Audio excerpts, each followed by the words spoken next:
welcome to W Rated, the show where we willingly watch the world's worst rated movies. Today, you've joined us on this year's Road to Razzies, our annual season of episodes looking at the nominations for the controversial Golden Raspberry Awards 2024. For new listeners, I'm Daisy, and as always, I'm joined by podcast co-creator, host and editor Claire. Claire, would you like to tell us which film we're talking about this episode? In today's episode, we're talking about the movie Mercy, which has one nomination for Worst Actor for Jon Voight. It also stars Jonathan Rhys-Meyers and Leah Gibson. I've not heard of Leah Gibson before, but I had heard of Jonathan Rhys-Meyers. And to be honest, I wasn't even sure if this was a film. What, did you think it was a tax write-off? It was giving TV movie. It was giving. Yes. I felt like this would have actually been far more engaging if it was a 2-part ITV drama. Interesting. And it was giving ITV drama. But in America. Yeah. So what would their ABC. Hallmark floated around in my head when I was watching it, but it wasn't quite that. But it was Channel 5 territory. Yeah. Yeah. But you're right, it could have been punched. It could have been punched up. I think it's the way it's shot. I just don't think it's shot in a cinematic way. It's shot like they shoot Grey's Anatomy, but then even Grey's Anatomy has better production values. Just no depth of field. What can I say? No. So it's one of the. Was it straight to streaming or straight to VOD or something? It was released in theatres, but then it was released on demand like 2 weeks later. So right. So it just had its steady run of the mill. I wonder. I can't remember what production company it's, but I wonder if these production companies have deals with distributors, with cinemas, and then Mercy Road and Front Street Pictures. They don't they don't have things to click on Wikipedia. Oh. Remember the Marmaduke episode? But they must. I mean, there's always going to be appeal for films like this for a demographic of audiences. So if it's been released in theatres, they obviously know they can make a bit of money based on the distribution costs. And theatres, to keep people, they need filler stuff too. Alongside big tentpole stuff. So I mean, was it released here though, or was it just in the US? I don't know. I assume it was the US. There's a very small Wikipedia article. Yeah. I feel bad because it wasn't awful. It just wasn't great. But it is that thing of I think it's odd watching it in this context. This year, this is the 4th year we've done the Razzies. And this year, majority of the films have all been big tentpoles, big blockbuster studio releases. So it feels a little funny for this one to just crop up. And I'm sure your opinion of that we shared for Pope's Exorcist is very true for this one. But it does just feel like a little strange oddball because I feel like, do you know what this would be on? It would be on 5 Crime or whatever it's called, 5 USA or whatever. 5 Star. No, they have a specific channel that just shows CSI and Law and Order. Yeah, it's that it had crime procedural which vibes. Is why I felt like it would have been much better as a 2-part TV drama, and I think you could have built some tension in there. But I can definitely see this is the kind of thing that my aunt and uncle, who watched that Channel 5 channel ridiculously, religiously even, I feel like they would watch this and be like, oh yeah, it's just kind of background. It definitely has. We know from our previous sort of explorations that this stuff has its audience. Yeah. But I'm just looking up, even in the news section if I type in Mercy 2023, the first thing that comes up is a review from a website I've not heard of down the bottom of the first page. So it's just not, but I suppose there's a wrestler called Mercy, so that doesn't help. You type in Mercy film, there's a different film. I think there's quite a few films. Doesn't help its name.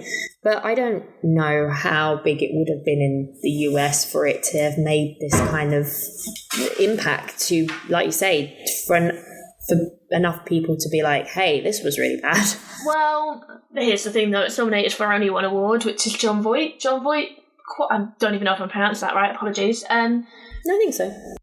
quite a well-established older actor. So again, it's that punishment of how dare you do lower budget films. It's like, well, he's probably not getting asked to do the big budget ones, and the man probably has tax bills. Because he's not a nice guy. Yeah. Ironically, though, I actually thought he was one of the better ones in the film. I thought when I was going to look at the noms and I saw Best Actor, I assumed it was for Jonathan Rhys-Meyers. Right. I thought Jon Voight was probably the best actor in it. And I will defer this question to you. How were the accents? Well, it's awkward because Jonathan Rhys-Meyers is Irish. He's Irish, but his Irish accent wasn't great. And so I was thinking, I was like, is he... Because he's Northern Irish, I believe. And I was like, is he trying to do a Southern Irish accent? Or vice versa? Let me figure out where he's from. Sorry, no. He is from Dublin. So was he trying to do a Northern Irish accent? Because it just sounded off. It sounded like a weird mush of an accent.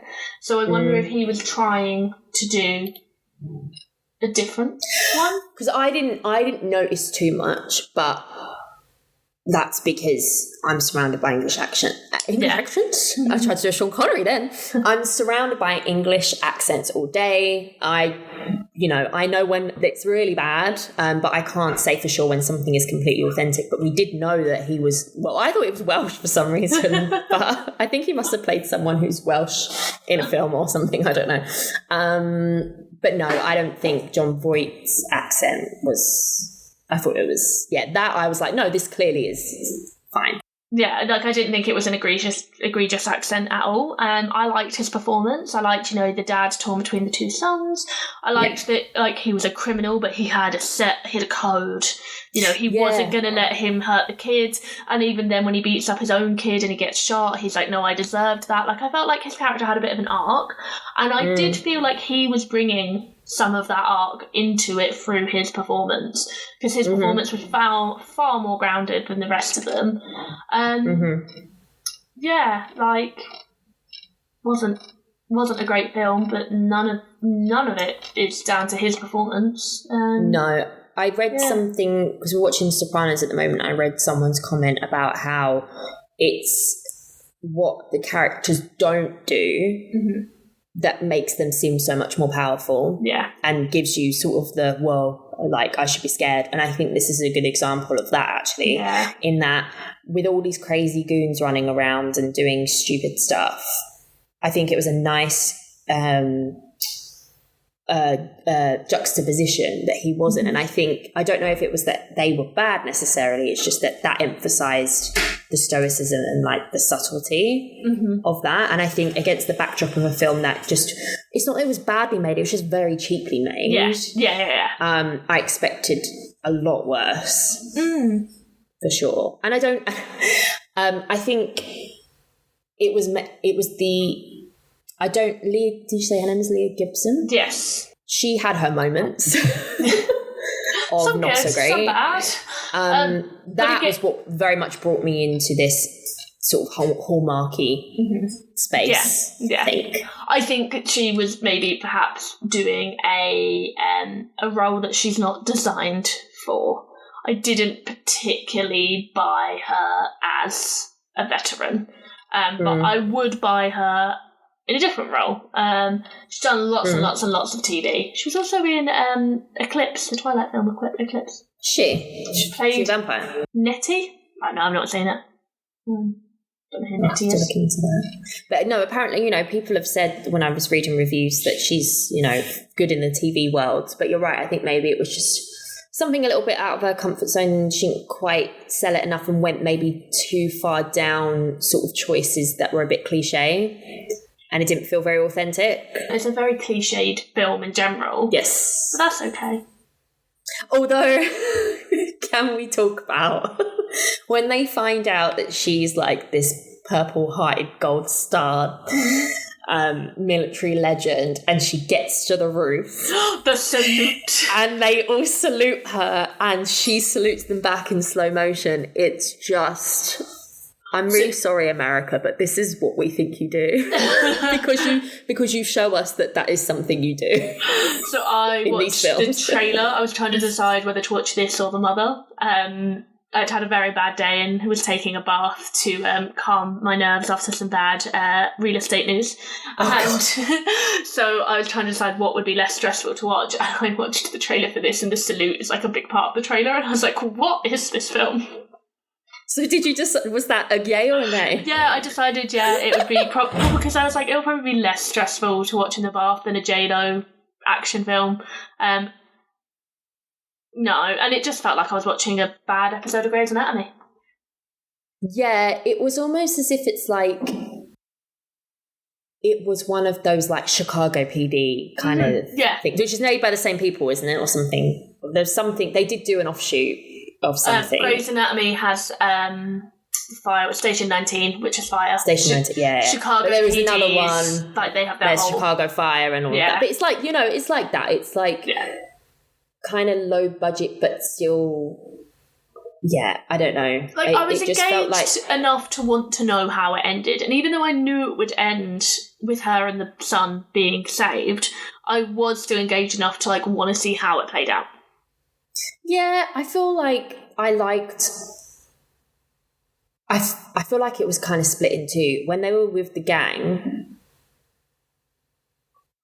Although it wasn't necessarily my kind of thing, I felt like it was a higher quality. Yeah. Whereas when she was running around trying to do Die Hard, it cheapened it. Yeah. I'm not saying she was particularly bad. I just didn't really believe what she was doing, and I felt it was very generic. But overall, I didn't hate it. Yeah. I just thought it was a low-budget film that wasn't really something I was hugely interested in. But you're right. I think there was enough there with the Jon Voight character. And they'd set up enough. I think what they did well with this is they didn't convolute the story. Mm-hmm.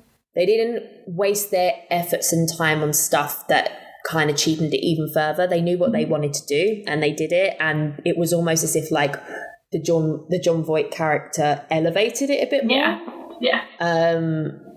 It was fine. Yeah. But I think it visually, and there was some bad CGI in some moments, I think. Visually, I can't really give it a positive rating because it's just, I appreciate that, films have budgets and you can only achieve so much with budgets. But when you start to rely on genres that need money, you can't help but cheapen stuff a little bit. And I just think with her characterization and some of the silly stuff, like even Jon Voight had a moment where he like punched the air and said fuck in his Irish accent, and it looked so silly. There was just I think it was like a nice bonus that his character wasn't terrible versus this was a great film. So I think overall I'd probably have to say maybe 2 stars. I've given it 3, and it is bang. But I watch a lot of procedural. It's bang in the middle of my Razzie rankings. So I've currently watched 11 Razzie films, and this is number 6. And I thought I would rather rewatch this than have to rewatch The Exorcist Believer, Ghosted, Meg 2, Magic Mike's Last Dance, or Fast X. I would much rather watch this again than any of those. Do you know what? It's such a good point because although it's almost refreshing that it's cheap, I feel like the people are there. And I feel like we're slowing down to just focus on a very basic story that's not based on any IP, and there's some characterization. So you're right. I would probably prefer it. I mean, 2 for me is a dislike. 2.5 is indifferent. It does dance between those two. So I'll have to decide what to log it on Letterboxd once we've percolated on this. But I mean, if we talk about some of the other bits, like the other characters, again, I mean, I was watching like the bits with the feds outside, and even the doctor that gets blown smithereens. I liked him. I was sad that he was murdered. But they felt like TV characters that you buy into for an episode and then they don't come back. He felt like Richard in Grey's Anatomy, which is why I really bought into him. Is he the chief? Yeah. He really gave me Chief vibes. The fact that he really cared about her, had a relationship outside the hospital with her, believed in her, and then he was the one that took charge, and then he died, and I was like, oh. But I think it just goes to show that actually the writing isn't that bad. No, I think it just looks. It just doesn't look amazing, and it's just not the most enthralling story, but actually what they do, they know what they're doing. And I think it's the reason we compare it to TV is because a lot of that stuff with TV is always very serviceable, and they know what they're doing because they have to, because they've got to fulfill a contract, they've got to keep people coming back. And we're talking about like TV that used to be broadcast versus like streamer stuff now. So it's almost as if like I feel bad for like talking about it like it's TV, like it's less than. Yeah, because it's not. It's just a different type. It's just a different medium. Format. Yeah. And I think actually, if we think about it like that, this isn't a cinema. I know it got released, but this isn't a big cinema tentpole blockbuster. So what we shouldn't judge it that way. Yeah.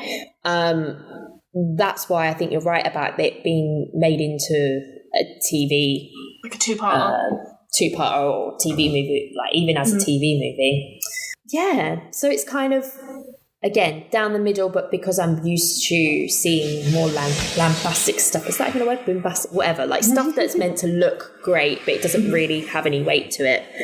I actually preferred watching this, although it wasn't something I'd watch again or recommend or anything. It was just something a bit different. Yeah. So maybe 2.5 stars. I'll have to think about it, but certainly not a nomination for him. No, or I don't really think it deserves any of the noms. I've seen far worse from far better. This is the thing, is what we're just saying, like, if they've got that budget and they've got those people, they did a fine job. Whereas we look at the money being spent on some of this other stuff with the people involved, and you're like, that's not enough, is it? Magic Mike wishes it had the lighting abilities this film had. Oh my god. Yeah. No, I think, maybe this should be given a little bit more of a respect, I think is the word I'm looking for. It did what it set out to do, and leave it be.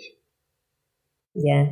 And I quite liked watching her, like, kind of figure out what she's going to do, like, taking her shoe off to, like, throw it down the stairwell. It felt a bit more grounded in reality versus even something like Die Hard, really. Yeah.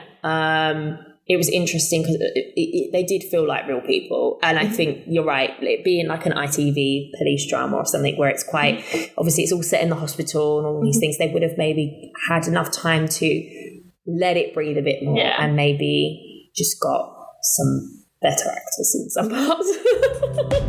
Thanks for tuning in, everyone, and we hope you can join us for another mini episode as we tackle another Razzie nominated film on our road to Razzies 2024.